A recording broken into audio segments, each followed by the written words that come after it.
So ఈ కాలేజీలు కావచ్చు, స్కూల్స్ కావచ్చు, private schools, private colleges, corporate కాలేజెస్లో జరిగేటువంటి దందాపై అక్కడ పిల్లలను ఉసురు తీస్తున్నటువంటి యాజమాన్యాలు కావచ్చు, అక్కడ ఉన్నటువంటి టీచర్స్ కావచ్చు, ప్రొఫెసర్స్ కావచ్చు, వీళ్ళందరిపైన ఏబీవీపీ కావచ్చు, ఎస్ఎఫ్ఐ కావచ్చు, ఇలాంటి స్టూడెంట్ యూనియన్స్ తరతరాలుగా చూస్తూనే ఉన్నాం. మీరు పోరాటాలు చేస్తూనే ఉన్నారు. ప్రభుత్వాలకి మీరు రెఫరెండమ్స్ ఇస్తున్నారు, ఇక్కడ జరుగుతున్నటువంటివి చూడండి, పట్టించుకోండి, అయినా కూడా వాళ్ళల్లో ఏమాత్రం చీమకుట్టినట్టు ఉండదు. ఎక్కడ లోపం, ఏ రకంగా ఈ వ్యవస్థని బాగు చేయాలంటారు? ముందుగా అందరికి నమస్కారం అండి. రాజ్ న్యూస్ వారు వేసినటువంటి ముందడుగు వల్ల ఈ యొక్క తెలుగు రాష్ట్రాల్లోని చాలామంది పేద తల్లిదండ్రులకి ఉపశమనం కాబోతుంది. ఇది మీరు వేసినటువంటి అడుగులో విద్యార్థి సంఘాలు కావచ్చు, ప్రజా సంఘాలు కావచ్చు, విద్యావేత్తలు కావచ్చు, అందరు కలిసి వస్తారని ఆశిద్దాం. మొదటగా ఇది ఖచ్చితంగా ప్రభుత్వం యొక్క వైఫల్యం. ఎందుకంటున్నా అంటే మొన్న రాసినటువంటి ఇంటర్ పరీక్షల్లో దాదాపు 9,50,000 మంది ఇంటర్ పరీక్షలు రాస్తే కేవలం 1,10,000 మంది మాత్రమే గవర్నమెంట్ కాలేజ్ చదువుకున్న వాళ్ళు. అంటే గవర్నమెంట్ కాలేజీలో చదువు చెప్పే లెక్చరర్ లేక, మౌలిక వస్తువులు లేక, ర్యాంకులు రాక ఈరోజు పేద తల్లిదండ్రులు అయినప్పటికీ వాళ్ళ అప్పులు తీసుకొచ్చి మా బిడ్డలు మంచి కళాశాల చదువుకుంటే ఉత్తీర్ణత సాధించి వాళ్ళ భవిష్యత్తులో బాగుపడతారని చెప్పేసి వాళ్ళ అప్పు తీసుకొచ్చి మరి ప్రభుత్వ కళాశాలలో జాయిన్ చేయకుండా ప్రైవేట్ కళాశాలలో జాయిన్ చేస్తారు. ఫస్ట్ థింగ్ ఇది ప్రభుత్వం యొక్క తప్పు. ఇప్పుడు ఏమైపోతుంది, పేరెంట్స్ యొక్క అవసరం కళాశాల మేనేజ్మెంట్ యొక్క అవకాశం అయిపోయింది. ఇప్పుడు నారాయణ కావచ్చు, చైతన్య కావచ్చు, ఒక్కొక్క కాలేజీలో 4 లక్షల ఫీజు, 5 లక్షల ఫీజు. మనం అందరం కూడా చదువుకున్నామండి. మన ఇంటర్మీడియట్ అంతా కూడా 10,000 అయిపోయింది. ఇప్పుడు కేవలం 50,000 వాళ్ళ పుస్తకాలకి అవుతున్నాయి. 50,000 రూపాయలు వాళ్ళ పుస్తకాలకి. అంటే మనం ఎటు వెళ్తున్నాము? ఒకప్పుడు అనేది అందరూ చదువుకుంటున్నాం అని, ఇప్పుడు చదువుకోవడం కాదు, చదువుకుంటున్నాం. ఇప్పుడు చదువుకుంటున్నాం అంటే ఇంత దుర్భరమైన పరిస్థితి ఎందుకు వచ్చింది? కేసీఆర్ ఇంతకుముందు చెప్పిండు, తెలంగాణ వస్తే, టీఆర్ఎస్ ప్రభుత్వం వస్తే కార్పొరేట్ కళాశాలన్నీ కూడా తెలంగాణ పొలిమరి వరకు తరిమి కొడతామని చెప్పిండు. ఆయన 10 ఏళ్ళు పాలించిండు. ఆయన పాలించిన రోజులు కార్పొరేట్ కళాశాల తరిమి కొట్టడేమో కానీ గల్లీలో కూడా వెలిసింది. సరే, ఆయన్ని పంపించినాం, ఇంటికి పంపించినాం. తర్వాత వచ్చినటువంటి కాంగ్రెస్ ప్రభుత్వం అయినా చర్యలు తీసుకుంటాం అనుకున్నాం.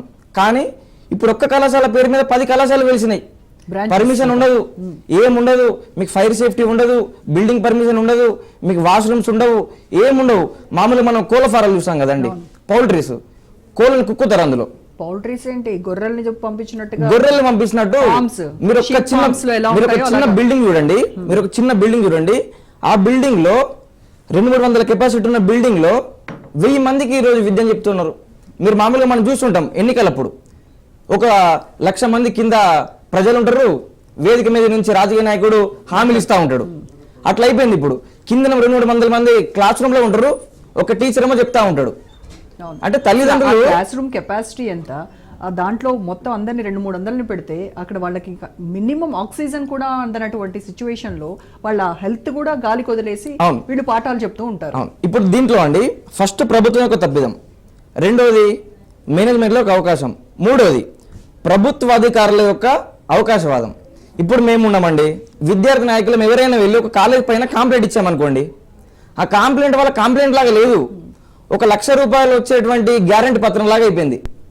వాళ్ళు ఏం చేస్తారు, ఒక కళాశాలకు వెళ్తే మీ మీద ఏబీపీ వాళ్ళు లేకపోతే వేరే విద్యార్థి సంఘం వాళ్ళు కంప్లైంట్ ఇచ్చారని చెప్తారు. ఏమవుతుంది అప్పుడు? కళాశాల మూస్తారా? చర్యలు తీసుకుంటారా? ఎంతో కొద్దిగా సెటిల్ చేసుకుని నడిపిస్తూ ఉంటారు. అడిగినటువంటి మా విద్యార్థి నాయకులు మా పైన కేసులు, జైళ్ళు. ఎన్ని సంవత్సరాల నుంచి ఈ యొక్క కార్పొరేట్ వ్యవస్థ పైన యుద్ధం చేస్తున్నప్పటికీ ప్రభుత్వాలు స్పందించడం లేదు. ఎంతో మంది పిల్లలు మేజర్గా అండి, మనము డాక్టర్స్ ఒక రిపోర్ట్ రిలీజ్ చేశారు. బిలో 16 years ఏజ్ పిల్లల్లో 30% పిల్లలకు ఒబిసిటీ వస్తుందంట. ఎందుకు వస్తుంది? ఇటువంటి నారాయణ, చైతన్య, రెజొనెన్స్ ఇటువంటి కాలేజీలు చదివిపోయడం వల్ల మానసిక ఉల్లాసం అనేది ఉండదు. పొద్దున 5 గంటలకు లేపుతారండి, 5 గంటలకు లేపి నైట్ 10 గంటల వరకు చదువు ప్రెషర్ కుక్కర్ లాగా వాళ్ళకి అసలు ఆటలు అంటే తెలీదు, గ్రౌండ్ అంటే తెలీదు, వాళ్ళకి ఫ్రెండ్స్ తో మాట్లాడడం తెలీదు, కుటుంబంతో మాట్లాడడం తెలీదు. చదువు అని చెప్పేసి మనకు చేతుందండి. అన్ని వేళ్ళు ఒక రకంగా ఉండవు. అందరు పిల్లలకు విద్య అనేది అబ్బదు. కొందరు మెరిట్ ఉంటారు, కొందరు యావరేజ్ ఉంటారు, కొందరు బిలో యావరేజ్ ఉంటారు. వాళ్ళందరినీ కూడా ర్యాంకులు అని చెప్పేసి వాళ్ళు ప్రెజరైజ్ చేయడం వల్ల చాలా మంది చనిపోతా ఉన్నారు. ఇంతమంది అండి మన కళ్ళ ముందరనే చాలా మంది పిట్టల్లాగా రాలిపోతున్నారు. పిట్టల్లాగా రాలిపోతున్న గవర్నమెంట్లు ఏం చేస్తున్నాయి? గవర్నమెంట్ ఇప్పుడు వాళ్ళంటే వాళ్ళు పెట్టిందే డబ్బులు దండుకోవడానికి, ధనార్జన ధ్యేయంగా పెట్టుకోరు. అంటే బాధ్యతాయుతమైనటువంటి ప్రభుత్వాలు కూడా ఈ యొక్క విషయం పైన స్పందించకపోవడం చాలా సిగ్గుచేటు. కరెక్ట్. ఎన్ని రోజులు ఇటువంటి దందా నడుస్తుంది? ఎంతమందిని పుట్టను పెట్టుకుంటారు? ఇప్పుడు మామూలుగా అండి మన తెలంగాణ రాష్ట్రంలో 1200 మంది చచ్చిపోయారు, 1200 మంది చచ్చిపోయారు అని చెప్తా ఉన్నాం. తెలంగాణ వచ్చిన తర్వాత కూడా చచ్చిపోవాలి విద్యార్థులు. ఒకప్పుడు అంటే తెలంగాణ కోసం చనిపోయారు. తెలంగాణ వచ్చిన తర్వాత కార్పొరేట్ మాఫియాకి ఈరోజు బలవుతా ఉన్నారు. కార్పొరేట్ మాఫియాకి ఈరోజు బలవుతా ఉన్నారు. కార్పొరేట్లు వాళ్ళు ఇష్టానుసారంగా అండి. దీనికి మన యొక్క రాష్ట్రంలో దరిద్రం ఏంటంటే 500 కాలేజీలు ఉంటాయి, 500 కాలేజీలకు 500 విధానాలు ఉంటాయి, 500 రకాల ఫీజులు ఉంటాయి, 500 రకాల బిల్డింగ్లు ఉంటాయి. గవర్నమెంట్ నిర్ణయించినటువంటి ఫీజు స్ట్రక్చర్ ఎక్కడ లేదు, నామ్స్ ఎక్కడ ఉండవు. ఫీజు అండి ఒక కాలేజీలో 20,000 ఉంటాయి, ఒక కాలేజీలో 5 లక్షలు ఉంటుంది. 5 లక్షలు ఎక్కడ, 20,000 ఎక్కడ? అసలు పొందనుండదు. పోనీ వీళ్ళు చెప్పే చదువులో ఏమన్నా డిఫరెన్స్ ఉంటుందా? 5 లక్షలకి 10,000కి మీరు ఒక మాట చెప్పారండి, మంచి పాయింట్ చెప్పారు ఇంతకు ముందు. ఏ స్కూల్లో అయినా మంచి చదివేటువంటి విద్యార్థిని మీకు డబ్బులు ఇస్తామని చెప్పి తీసుకొస్తున్నారు. ఆల్రెడీ పిల్లర్ మెరిట్ విద్యార్థి, మంచి చదివే విద్యార్థి. నువ్వు చెప్పడం ఏంది? ఇంటి దగ్గర కూర్చొని చదువుకున్నా కూడా మంచి ర్యాంక్ వస్తుంది. అటువంటి పిల్లల్ని తీసుకొచ్చి వీళ్ళు రేషియో చూపించట్లేదు. ఫస్ట్ థింగ్ వీళ్ళు కార్పొరేట్ వాళ్ళు చేసేటువంటి గారడి ఏంటంటే రేషియో చూపించుకోవట్లేదు. వీళ్ళ దగ్గర దాదాపు నేను చెప్పి నారాయణ కానీ చైతన్య కానీ ఒక సంవత్సరంలో 1,00,000 మంది పాస్ అయితే ఒకరిద్దరికి ర్యాంక్ వస్తుంది అంతే. 1-2 ర్యాంకులు ఇప్పించుకొని ఈ రోజు వాళ్ళంతా డబ్బా కొట్టుకోవడం, పబ్లిసిటీ చేసుకోవడం, మాది ర్యాంకులు 1, 2 ఎంతమంది చదువురు చెప్పట్లేదు, ఎంతమంది పాస్ అయ్యారు చెప్పట్లేదు. 1,00,000 మందిలో ఒక ర్యాంక్ రావడం గొప్ప అండి. పోనీ అసలు ఆ కాలేజ్లో చదవని పిల్లాడైనా నా ఫోటో వేశారు, నాకు ఈ ర్యాంక్ వచ్చింది అని కూడా క్లెయిమ్ చేయడు. ఇదంతా మాఫియా అండి, ఇదంతా పెద్ద మాఫియా. కాలేజ్ కాదు అని చెప్పి కూడా ఒక్క విద్యార్థి బయటకు ధైర్యం చేయాలి కదా. ఒకవేళ ధైర్యం చేసినప్పటికీ ఇదో పెద్ద మాఫియా అండి, ఇదో పెద్ద మార్కెట్ ఇది. ఎవరేం ధైర్యం చేసినా కూడా ఏం చేసినా కూడా డబ్బులు ఆశ చూపిస్తారు. వాళ్ళకి వీళ్ళంతా కూడా ఒకటి అలసి అయిపోయిందండి.